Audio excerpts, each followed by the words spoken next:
চৰাইদেউৰ অসম অৰুণাচল সীমান্তৰ দফলাত চাঞ্চল্য গাঁওখনৰ এজন যুৱকক আটক কৰি নিয়ে ভাৰতীয় সেনাই বৰ্তমানেও পৰিয়ালে জানিব পৰা নাই যুৱকজনক আটক কৰাৰ কাৰণ সেনাৰ আসাম ৰাইফলছৰ বানফেৰা শাখাই নিশা লৈ যায় যুৱকজনৰ নাম তিলক হাউদ অসম আৰক্ষীও অৱগত নহয় এই বিষয়ে পুত্ৰক সেনাই লৈ যোৱাত এতিয়া উদ্বিগ্ন হৈ পৰিছে পৰিয়ালটো জনাইছো এই খবৰ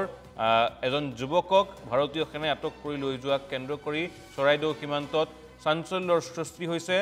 এটা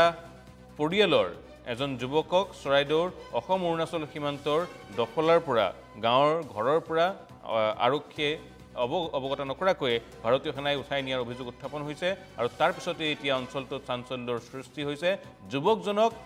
সেনাৰ আসাম ৰাইফলছৰ বানফেৰা শাখাই নিশা লৈ যোৱাৰ অভিযোগ আৰু সেই যুৱকজনৰ নাম হৈছে তিলক হাউদ এই সন্দৰ্ভত অসম আৰক্ষীও অৱগত নহয় আৰু পুত্ৰক সেনাই লৈ যোৱাত এতিয়া উদ্বিগ্ন হৈ পৰিছে পৰিয়ালবৰ্গ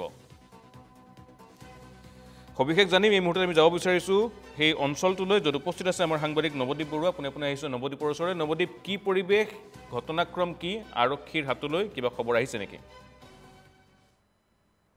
হয় মই বৰ্তমান উপস্থিত আছো চৰাইদেউ জিলাৰ অসম অৰুণাচল সীমান্তৱৰ্তী দফলা গাঁৱত আৰু দফলা গাঁৱত তীব্ৰ চেপা উত্তেজনাৰ সৃষ্টি হৈছে যিহেতু যোৱা নিশা ভাৰতীয় সেনাই আচলতে আটক কৰি লৈ গৈছে এজন ২০ বছৰীয়া যুৱকজনৰ নাম তিলক হাউদ বুলি জানিব পৰা হৈছে আৰু সামগ্ৰিক পৰিৱেশটো কি কাৰণে আটক কৰিছে সেনাই সমগ্ৰ বিষয়টো জানিবলৈ চেষ্টা কৰিম ঘৰৰ পৰিয়ালৰ সৈতে আমি কথা পাতিবলৈ আমি চেষ্টা কৰিম যে কিয় যুৱকজনক আটক কৰা হৈছে মই তেখেতৰ বৃদ্ধা মাতৃ আছে তেখেতৰ পৰা মই জানিবলৈ চেষ্টা কৰিম কি হৈছিলে কথাটো ল'ৰাটোক কেতিয়া আটক কৰিলে মানে কি বুলি কৈছিলে আমাকতো একোৱে কোৱা নাই পোনে মাৰ ধৰ কৰি পিনি লৈহে গৈছে ল'ৰাটো মাৰপিট কৰিছে মাৰপিট কৰি ল'ৰাটো তেতিয়া মই ভিতৰৰ পৰা ওলাই গৈছে তেতিয়া চিঞৰিছে কোনোবা এই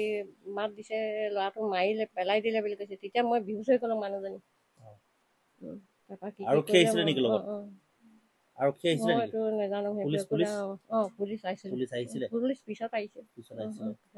আপোনাক একো জনোৱা নাই ল'ৰাটো কিয় আটক কৰিছে মাৰধৰ কৰিছে মোক নাই জনা মই বিহুচ হৈ মানুহজনী তাৰমানে ভিতৰত বহি আছিলো ক'ব নোৱাৰো মই সেইবোৰ একো ক'ব নোৱাৰো মই বিহুচ হৈ গ'লো ল'ৰাটো মাৰিলে বুলি ক'লে যে মই বিহুচ হৈ গ'লো মানুহজনী এতিয়া কি বিচাৰিব আপোনাৰ যিটো ল'ৰাটোৱে লাগে হয় আচলতে এয়া মাতৃৰ আচলতে অনুৰোধ যে ল'ৰাটোক পুনৰ ঘূৰাই লাগে আৰু কি কাৰণত আচলতে আটক কৰিছে ভাৰতীয় সেনাৰ আসাম ৰাইফলছৰ বানফেৰা স্থিত শাখাই এই কথা কিন্তু সাপেক্ষাতি আৰক্ষী অধীক্ষকৰ ইতিমধ্যে ফোনযোগে যোগাযোগ কৰা হৈছিল যদিও তেখেতে এই বিষয়ত অপাৰগতা স্বীকাৰ কৰিছে যে এই মুহূৰ্তত তেখেতে একো কথা গম নাপায় বুলি কৈছে আৰু ক্ষেত্ৰত জ্যেষ্ঠ ভাতৃ আছে যিহেতু তিলক আটক কৰা হৈছে কি ক'ব কি হৈছিলে কথাটো তাৰ কালি ধৰি পিনি মাৰপিট কৰি পিনি একদম খেদি ধৰি পিনি লৈ গৈছে মাৰপিট কৰিছে এনেকে ধৰি পিনি মাৰপিট কৰি পিনি লৈ গৈছে গাড়ীত ভৰাই পিনি গাড়ী কথা মানে কোৱা নাই নাই সুধিছো নকৰে কি বা উদ্ধাৰ কৰিছে ঘৰৰ পৰা কিবা উদ্ধাৰ কৰিছে নেকি আপত্তিজনক কিছু কি সংগ্ৰহ কৰি লৈ গৈছে তাৰ মোবাইল দুটা লৈ গৈছে তাৰপিছত এইকেইটা হেৰি ৱাকি টকি নেকি সেনেকুৱা হেৰি দুটা লৈ গৈছে সেই ৱাকি টকিটো ক'ৰ পৰা আহিলে গম পাই নেকি সেইটো হেৰি অৰ্ডাৰ দিয়া হৈছিলে নেকি অনলাইনত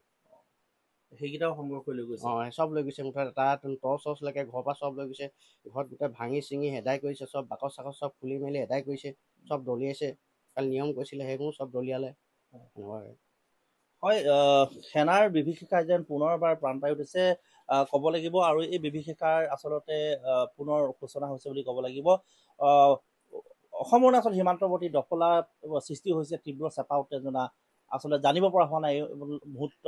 যুৱকজনক কিয় আটক কৰিছে আৰু নিশ্চিতভাৱে আৰক্ষী অধীক্ষক ডাঙৰীয়াই জনোৱা মতে খুব কম সময়ৰ ভিতৰত এই বিষয়ে জানিবলৈ দিব আৰু ক্ষেত্ৰত ভাৰতীয় সেনাই কিয় আটক কৰিছে যুৱকজনক পৰিয়ালৰ দাবী অতি শীঘ্ৰে যুৱকজনক মুকলি কৰিব লাগে হয়